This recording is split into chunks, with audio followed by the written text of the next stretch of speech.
Now, I told you guys at the end of the last episode I will be changing up the squad today, and we're not going to waste time. We are going to get into it straight away in today's Road to Glory episode. I know that's a slightly different intro, and I feel like I want to go and start it again and say, hey, what's up, guys? How you doing? It is Lasty here. Welcome to a new episode of the Road to Glory. It's already gone. We've gone past the transition bit, Lasty. What are you doing? But this is what our squad is looking like right now, as you guys know. Now, we are going to be changing that up today, and the one player out of this starting 11 that we're going to sell is Jordi Alba. Don't know if that tells you much right now, but we will now go into the process where I buy my players. Today's target for likes is a big one. It's 1,800 likes. This is the new team. What do you think of the squad? I think it looks like 1,800 likes worth. So if you could do me a massive favour and smash that thumbs up button, I would be very appreciative. Thank you so much in advance. I know it's a big target and it's going to get bigger every day. But yeah, if you wouldn't mind hitting that thumbs up, that would be great. So I buy a Luis Suarez, which is the first time I've bought and used this guy on the game this year. Now, he's going to be my starting CDM, but he won't be playing there for very long for obvious reasons. But we have said goodbye to Bobby Firmino. Now, bear in mind, I know it's Tuesday for you guys. Bear in mind that this was Saturday evening. Like I said, I had to take the whole of Sunday off. And I was busy getting my whole weekend league done and the change of my team done on Saturday afternoon. So I had no idea that Bobby Firmino, Futmas card, it was even going to be a thing. So this team may not stick around for too long if I decided to go ahead and do that Firmino card a couple of days ago. And you'll find out about that tomorrow. We will start catching up with this Futmas stuff, I promise, guys. But right now, I was like, you know what? I really want to change it up. I want to get Suarez in the team. I want to have a defensive line that isn't just reliant on those two untradables that I've got, Manolas and Szczesny. Like, I want to be able to use the good ones. So I really wanted to use Van Dijk for the longest time. And then I've wanted to bring Varane back to the team ever since we sold him a while back. So I'm very, very pleased to show you that this is our new squad. I love the look of it. I love the look of it. Now, in-game, it's going to play a little bit like this. So you can see it on the right-hand side there, just above my head. As you would expect, Herrera and Fabinho holding in the midfield. With Suarez in the centre, Aubameyang up top, Usman out on the left, Salah out on the right. Not much changes there, but it's a nice defence. I'm so looking forward to having Van Dijk in my back four. Kyle Walker back again. I know how OP he is. Marcelo, first time using him. Loads of people rant and rave about him. So genuinely, I was excited to go into the weekend league and play some more games. Now, I knew that I had a tough task on my hand. I was 5-2 at this point, and I'm never 5-2 in the weekend league. I've never got 2 losses at that stage of the game. I might have done a couple of weeks ago, and it was a really bad feels again. But it's not often, you know. Typically, the first 10 games are all right, and you can sometimes go 10-0. I haven't done that for a while now, but, you know, I feel like we've got the talent and the ability to do so. It's just you've got to get lucky with your opponents. Now, I go into a game like this, and I'm nervous because he's got 3 very good reds, Gulam, Bailly, and also Mertens, who I'm so jealous of. Whenever I come up against someone who's got a very nice, usable red in their starting 11, I am very jealous because my red luck has been pretty abysmal. I'm sure you guys will agree. It might have been better than yours. I'm sorry if that's the case. That just means you've got really bad pack luck compared to me. But, you know, like I see my mates all the time getting the same as me, gold 3. Like, it's just that thing that you do every week. And they've got so many more usable cards than I have. It's unreal. However, I also like the fact that we've moved away from using Szczesny and Manolas. They are 2 untradeable players, which I almost felt obliged to use in my squad because I had them and I know they're valuable and I can use them. I had them for free. But that's not always the best thing to do. Like, I would also hate to get like a Reds 86 Lacazette and know that and feel like obliged to definitely use him because, well, Aubameyang's better, you know. Like, I don't necessarily want to feel like I have to use a red player, but I would love to get someone like, if in team of the week this week, I'm pretty sure like Messi got a hat trick or something. If Messi was to come out and you pack a red Messi, you are gonna change your team around to make sure you fit that Messi into your squad because he's like a top tier end game player. Whereas someone like an 86 Lacazette is definitely not that, and actually can hinder you somewhat if you're not quite going for the very best that you can afford and stuff. So, you know, it swings and roundabouts. But whenever I come up against like Red 87 Werner and stuff. I'm like so jealous of these guys who have got very good players. A good example that I think would be someone like if you got 85 Mata or 89 Red Ericsson. Someone like Ericsson who, quite frankly, isn't super meta this year. Like, he's a good card, but he's not super meta. I wouldn't want to be forcing someone like a high-rated Ericsson into my squad unless I know that he's going to be better than what I've already got or what I would already be buying. So that's just the way it is. Now, in this game right here, I was up against someone who was really good at skilling and stuff, and I came from 2-0 down to end up winning 5-2. So it was a test for my new squad, I'm not going to lie. However, we came out on top, which is brilliant. And then I come up against this guy, Red 87 Werner, Red Alisson. Just want to just punch you in the face. No, I end up giving a penalty away after 13 minutes to a Virgil van Dijk that was going on a mazy run. I don't understand how or why he was, but he scores the penalty, bluffs me and goes the wrong way, or makes my goalkeeper go the wrong way. And I'm 1-0 down. Now, I am able to equalise pretty much instantly, like literally a kickoff goal with Ousmane Dembele. The guy has proved to be such a great player for my team. I genuinely love him. I think he's the bee's knees. I really do. Now, we turn this game around and go into the lead. 38 minutes on the clock, or 39 minutes on the clock. However, he runs down the other end this time and scores the kickoff goal. So, again, it swings and roundabouts. I went and scored a kickoff goal after he scored. He then does the same to me, and that's just the way it goes. So ideally, you don't want to be giving away 2 penalties in one match. That's just an ideal. If you could try and not do that, that would obviously be for the best. And luckily for me, this guy actually sticks that one wide of the post. I don't often see people hitting it wide of the post, to be honest, so that was odd. And then I go down the other end and score a yellow timed finesse with Aubameyang to take the lead, which is brilliant. We're back in the lead again, and he doesn't score a kickoff goal on me. And then I hit the inside of the post with Salah and tap it in with Luis Suarez. So I'm 4-2 up now, and I end up winning this game 4-2. And I don't know, that was kind of an even game. And I think I got a little bit of a salty message from him afterwards, which is fair enough, I guess, but I think it was something like, I totally should have won that, I deserved to win that game. It was like, well, you didn't, so you didn't. Simple as that, really. We go into our next one, and we come up against Red Cancelo, and genuinely just a nice squad, nice meta team. I think that was a red time finesse, I'm not going to lie. And they go in every now and again, and they must be so triggering to see, because you now see what obviously your opponent's time shots are like. You get to see the colour if they've hit a green or a white or a yellow or red. So it must be very frustrating if you see your opponent scoring a red. Whereas I'm scoring green quite a lot of the time, not going to lie. And we're 3-0 up and make that 4-0 in this game. That was a yellow one.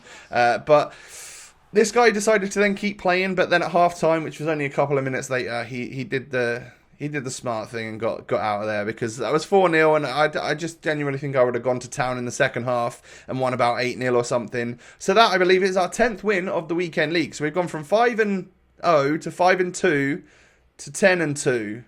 So I don't know where those 2 losses really came from in the middle of that little session. Now, next team, my opponent has like a Guilavogui, and that was about it. And I'm not going to lie, I went into this match with so much overconfidence and cockiness. It was unreal. And then he equalised on me, and I was like, you know what? He's not bad at this game. I really need to shape up, fix up, and not be an idiot here. I need to win this game comfortably and not really look at the fact that he just had a regular gold team and it didn't look that crazy, because actually there were a lot of meta players in there and they could do the job. They absolutely did do the job, and it's 2-2 right now, and I'm a little bit worried.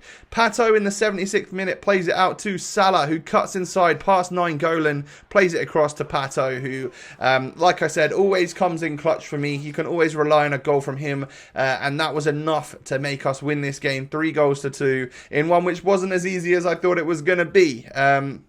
So don't underestimate your opponents. It's the worst possible thing you can do. I then go into this match right here, and I'm like, that's a meta squad. That's a 4-2-3-1 if I've ever seen it, with Kante and Pogba holding, and then obviously lots of fast agile players with skill moves up top. I go 1-0 up, and I'm pretty sure I saw him move his keeper there to gift me that goal pretty much. So I was like, yeah, we're going to win this one as well. And then he equalises just a minute into extra time of the end of the first half. And that's not good because, well, we took this game all the way to extra time. And then the guy scored in the 94th minute with Mahrez. And then he gets through again. He brought on a red Lozano, who I hate to play against. He's so good. And that is probably the most jealous out of any card I've seen so far, is some people that have got red Lozano. Because I wish I had that. It's the king of all super subs. I don't care that I've got Martinez. Lozano is the king of super subs. Unless, of course, you've got a spare Cristiano Ronaldo hanging around on your bench or something, which I don't think many people have. But I do equalise on this guy in the 120th minute. I literally got so many opportunities to get back into the game, and I did it, and then I fluffed all of my penalties, and he scored his last one, and he ends up winning. I felt like I didn't need to show you the whole thing. Basically, I was very readable. He saved my penalties, and I missed the ones well, he saved my penalties, and I couldn't save his. So then I was out of squad fitnesses. So I went and bought some, and then we go into the next game. Guy's got Screen Fellaini up front, but I imagine he's not going to play there. He's just got a Suarez in centre mid as well. So he's going to make a few little changes up. It's a nice team, not going to lie. That Dani Alves and Kimpembe, two cards that I would really love on this game, but just didn't decide to do, or I don't have Kimpembe. I could buy him on the market, I guess. But Dembele is starting to hit a couple of those powerful shots for me, you know. Every now and again, I can just get the right angle and it goes in the back of the net. And a lot of the other times that I try it, it flies over. So when I hit it green, it seems to be the ones which go in. So it really does show you that hitting your shots timed and hitting them perfectly is obviously key. Well, it's more useful. It's more beneficial. I wouldn't say it's necessarily key. Let me take that statement back. But I'm 4-0 up in this one after 39 minutes. And Fellaini's feeks, I don't know what that means. I don't know if it's derogatory or not. I hope it isn't. But we won 4-0, and he ends up quitting, and see you later, mate. So that was our 12th win. Moving on into the next game, I come up against, for the first time actually, and I was surprised that it was the first time, Lone Ballack and Lone Campbell. If you guys didn't know, for the icons that are being released now, it seems as though they're going back to the old structure of individual icon SBCs as opposed to player picks. I think they worked better. I think EA had a massive issue with the player picks, so I doubt we'll see them ever again. However, you can now get loan versions, 20-game matches for a loan on the icons that come out. Now, this guy spent a lot to get them, because I'm pretty sure it's like 20-25k for Campbell and about 50-55k for Ballack for 20 games. So that's a lot to spend. Like, you got to be able to write off those coins, of course, because you can't use them after 20 games. But if they get you through a weekend league, I can also understand it. But I also don't like to see them in the weekend league, and I feel like loans should be removed. But again, I realise that I'm a bit hypocritical there, because I used to use loans all the time, and I would use them if I still needed them. I just don't. So yeah, that's just, I feel like I loved loans when they were there because it gave me an opportunity to test someone out. However, now that I've got to the point where I don't need them anymore, I just wish they were gone, just for my own sake, really. It's a bit selfish, really. So we're in extra time in this game right now. And I just bottle it. Like, to be honest, I just bottle it. This guy was fairly decent in game, but I do think I should have won. But it just didn't happen, and the opportunities didn't quite go my way. Whether or not that was skill or luck, I don't really know. However, at the end of the day, we end up losing like 6-3, and it wasn't nice. So I then go straight on into my next match, pretty triggered, I'm not going to lie, and come up against a good squad. This guy's got Baby Gerrard, he's got Prime, Larson, Neymar, Salah, like a very, very nice team. I wasn't looking forward to playing against it because I genuinely thought it looked like he had the sort of players that would annihilate me. But I did go 1-0 up with Torreira getting through on goal, hitting a green timed, and it does go in. And then Salah runs down the other end from a corner. My goalkeeper comes out. I don't know why. I don't know what Lloris was doing there because I didn't bring him out. But he misses the punch, and of course it lands on Salah's head and it goes in the back of the net. I then make some nice user error there and pass it straight to Larson. I was like, yeah, here, mate. Score a goal against me. I'd like a challenge to get back into this one. And then I just boot it into the back of the net with Suarez. That's what I love about him. His shot is brilliant. It's an improvement on on Firmino. Whether or not it's an improvement on the Futmas Firmino, I guess you'll find out tomorrow if we got him or not, or if we're changing the team, or if we're just going to ignore him, keep Suarez, and I don't know what to do, but you'll have found out by tomorrow, so it's all good. And then I'm 4-2 up in this game. I managed to turn it around and just extend my lead to we go 5-2 up here. I think he gets a goal back here with Neymar right now, and it was a solid finish, to be fair, and Neymar does do that sort of things. It is just Neymar things. However, I play it into Martinez, who comes on and bangs it into the roof of the net again, trying to learn how to time those power shots a little bit more. So when I am in the lead, they're mainly the sort of shots I'm taking.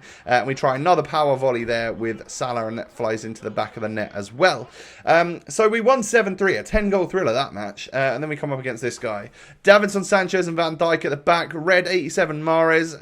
It's a good squad. There are plenty of good players here to be worried about, especially Heung-min Son, because he is all-powerful. And then Alonso whips it in, and would you believe that? A nice red header. Red timed header from Heung-min Son is what puts me 1-0 down in this game. And I get the opportunity to equalise after like 41 minutes. Took me a lot longer than I expected to get back into this match. And then right at the very, very end, the very last kick of my weekend league, pretty much, was a goal for me to win this game with Alex Pato, and I love the boy. He just does clutch up, and that gets me to 14 wins, which is where I do want to stop once again this week. So we end up with gold 3, which is fine, but we end up going 14-4, which is one of our worst weekend leagues in a while. That's not great. I'm very unimpressed by that, but those 2 losses coming after 5 games did not help my situation whatsoever. And getting most of them all done on a Saturday as well was a little bit more of a test for me. Now, this right here is our 8th FUT swap item. We need 1 more, and we would be able to get ourselves that very nice looking Kazawa card. So we'll see what happens there if I get that one, or if I save up for a pack, or maybe I go for someone different. I don't know yet. I'm still deciding. But you can see how everyone's performed for me in the weekend league. The new players coming into the squad and stuff. I really like them. However, the team may change in the next episode depending on whether or not I've got Firmino, or whether or not I want to keep Suarez, and we'll figure it out. Anyway, guys, smash a thumbs up on the video. Like I said, today's target is 1,800 likes. It's pretty big, but if you can make it happen, I would very much appreciate it. Have a lovely day. Subscribe to the channel if you're new. I'll catch you next time, guys. Peace.